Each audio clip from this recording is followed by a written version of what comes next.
Kauna-unahan sa Pilipinas. NBC Manila Broadcasting Company. DZRH, member, kapisanan ng mga broadcaster ng Pilipinas. Aba, tulog pa nga si Inay ah. Pero, bakit parang hindi na siya huminga? At ang lamig-lamig ng mga kamay niya. Oh, Diyos ko! Patay na ba si Inay?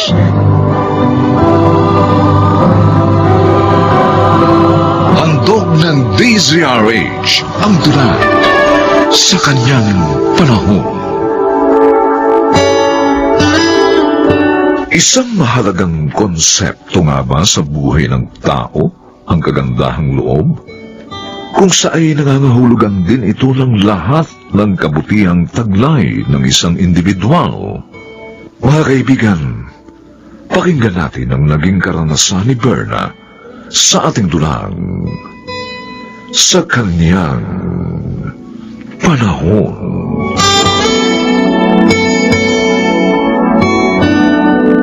Kuya Lester, si Lola Rosing, bigla na lang nawala ng malay sa harapan ng bahay nila. Ha? Nasaan na ngayon ang lola? Dinala ng mga barangay tanod sa ospital. Tara, sunod tayo ron. Sandali. Kailangan malaman din ni Inay ang nangyari. Sasaglitin ko lang siya sa grocery sa may palengke.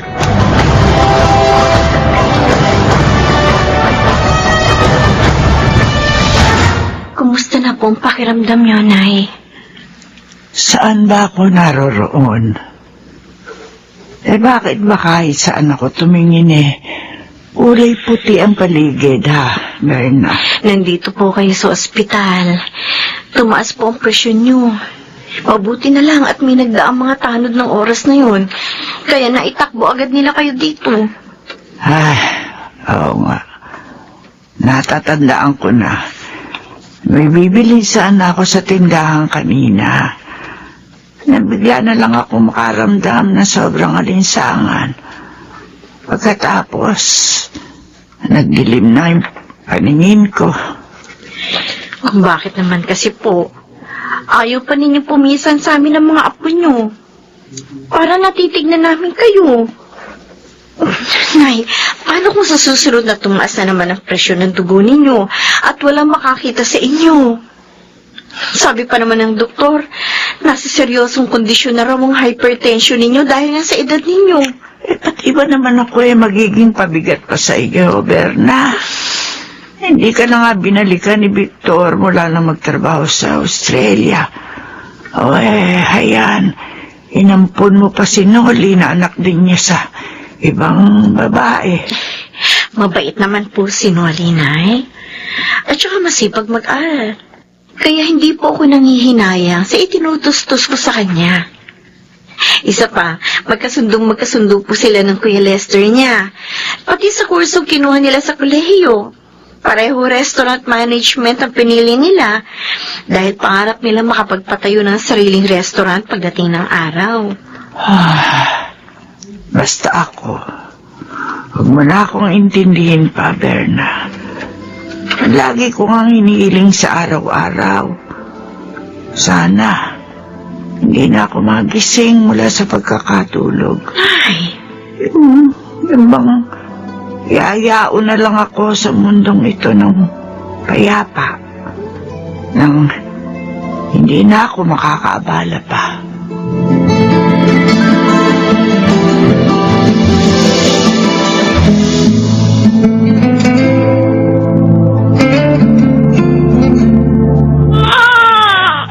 Victor! Bakit sabi ng isang diaper ni baby Di ba ka naririnig? Ano yung cellphone mo dyan? Pindot ka ng pindot. Babae na naman yung kachat mo, no? Ang kumpare kong tanod sa barangay namin ang kausap ko. Ibinalita ang tinakbo nila sa ospital ng nanay ko dahil inatake ng hypertension. Bakit ba kasi nakikipagbalita ang kapag kani-kanino? Kaya ka natutuntun ng kung sino-sino. Nanay ko pinag-uusapan dito. Pati ba naman sa nanay ko hindi ako pwede makibalita? Oo, kahit kanino. Pinutol mo na nga ang komunikasyon ko sa pamilya ko. Ngayon, pati ba naman sa magulang ko? Oo, hindi ka pwede makipag-usap kahit kanino. Kahit sino, lalo na sa asawa mo, sa mga anak mo, at kahit pa sa nanay mo nga. At lalo kung perang pag-uusapan, dahil sa amin lang ng anak mo, kulang ba yung kinikita mo bilang driver ng heavy equipment?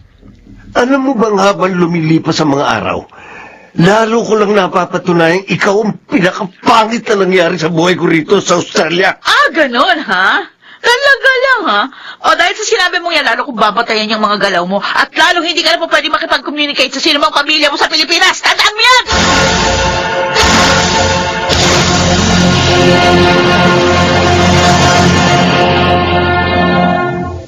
Wow!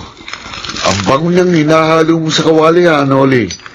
Kailangan masintensahan ko yan pagkalutong mo, ha?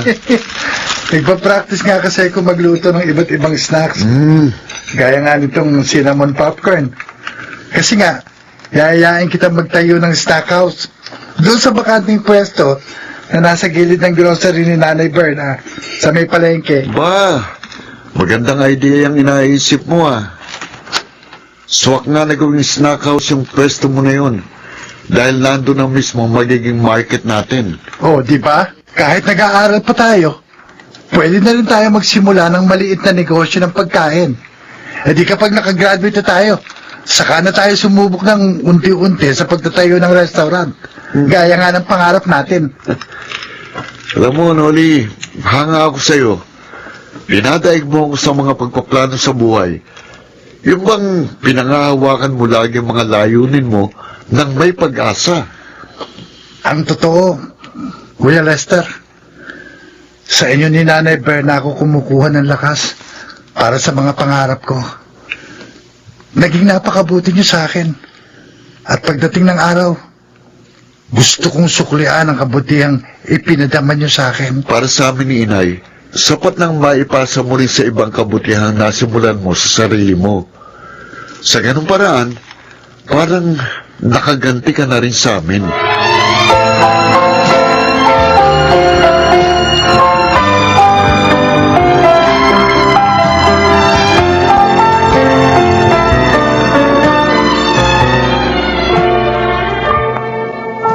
Bakit kaya tanghali na?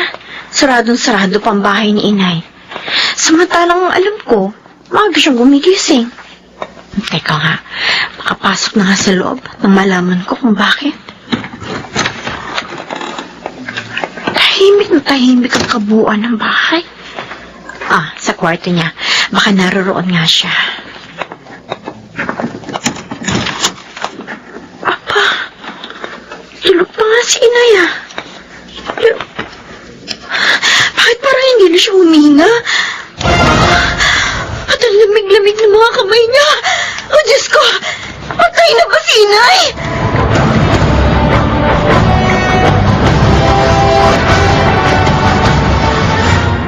Ang kaibigan! Ang kanyang cellphone mo! Bakit ayaw mo bigay sa akin, ha? Sino kausap mo, babae, no? Umating ka! Kumpare kung taano at nakausap ko!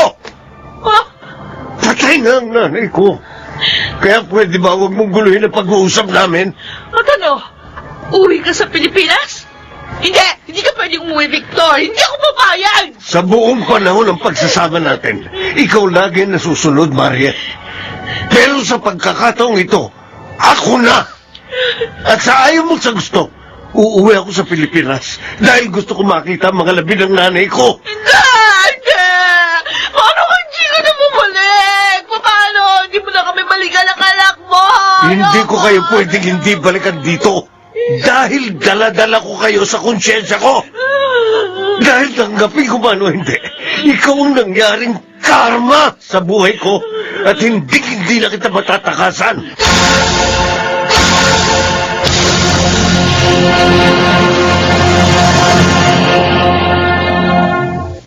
Nangyari ang pinakahiling niya. Namatay siya ng payapa sa kanyang pagtulog. Napakalaki ng pagkukulang ko sa kanya. Marami akong sinayang na pagkakataon. Hindi ko man lang naibalik sa kanya ang pagpapahalagang Inukol niya sa akin sa simula pa lang. Kahit kailan, hindi nabawasan ang pagmamahal niya sa iyo, Victor. Madalas, ikaw pa rin ang laman ng kanyang mga kwento. At ni minsan, hindi ka nawala sa kanyang alaala. Pero ako, Berna, anong klase akong anak? Hindi ko man lang siya nadamayan sa mga paghihirap na dinaanan niya sa buhay. Di isa man sa mga pangako ko sa kanya na magtrabaho ako sa Australia. Wala akong natupad. Alam ko naghintay siya na naghintay. Hinintay niya ako ng hinintay.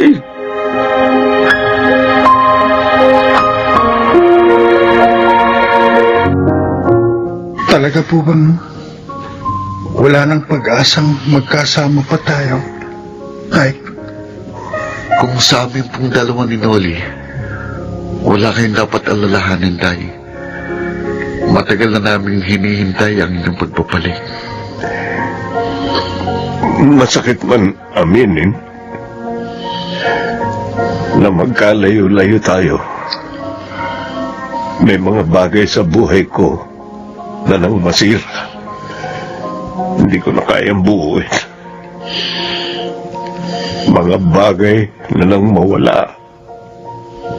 Hindi ko na kayang hanapin. tutulungan po namin kayo, Tay. Kung gaano man kahaba yung panahon na wala sa atin, pwede pa nating habulin yun. Kaya pa natin, Tay. Tama po si Noli. Lalo na sabik na sabik po kaming makasama kayo pagkalipas ng mahabang panahon. Lalo lang nadudurog ang puso ko sa mga naririnig ko sa inyo, mga anak. Napakabuti pa rin ang pagtanggap niyo sa akin. Sa kabila ng pagtalikod ko sa obligasyon ko sa inyo bilang isang ama. Pero, isa lang ang hinihiling ko sa inyo. Kahit hindi na tayo muling magkasama-sama, ituloy niyo ang kabutihang nasimulan niyo sa inyong mga puso sa lahat ng pagkakataon. At huwag niyo nang uulitin alinman sa aking mga pagkakamali. Siguro nga, sa iyo ko huling hihingi ng tawad, Berna. Naging marupok ako. Hindi ko nalabanan ang mga tukso sa panahon ng paghahanap buhay ko sa Australia. Isa na lang ang dapat mong gawin sa sitwasyon mo ngayon, Victor. Sa pamilyang iniwan mo sa Australia, sa kanila mo ituwid ang iyong mga pagkakamali. Sa kanila mo punan ang iyong mga pagkukulang. Kung meron mong dapat makadama ng iyong pagbabago, walang iba kundi ang bagong pamilyang binuo mo roon. Ang tanging hiling ko lang sana, sakaling doon man ako abutan ng kamatayan, gusto kong sa mga piling niyo pa rin ni na Lester at Noli maiuwi ang aking mga labi. Dito, sa tabi ng nicho ni Inay. Gusto kong dito rin ako mailibing. Sa ganung paraan, matatahimik ang aking kaluluwa. Sa ganung paraan, doon ko lang mapapatawad ang aking sarili saan man ako naroon. Pero ngayon, magkaharap pa rin tayo at may pwede pa akong humingi ng tawad. Berna, patawarin mo ko. Patawarin mo ko. Matagal na kitang pinatawad. dito sa puso ko, Victor.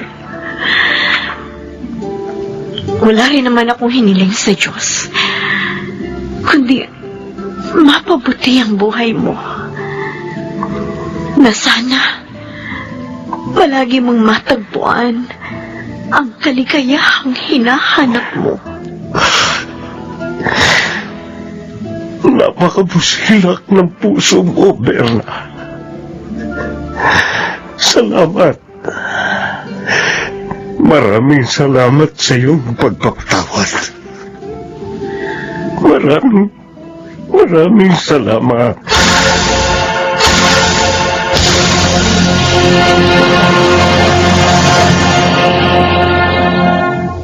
Kahanga-hanga ang pagpapadama ng kabutihang loob na walang hinihinging kapalit at hindi kayang tumbasan ng anupaman.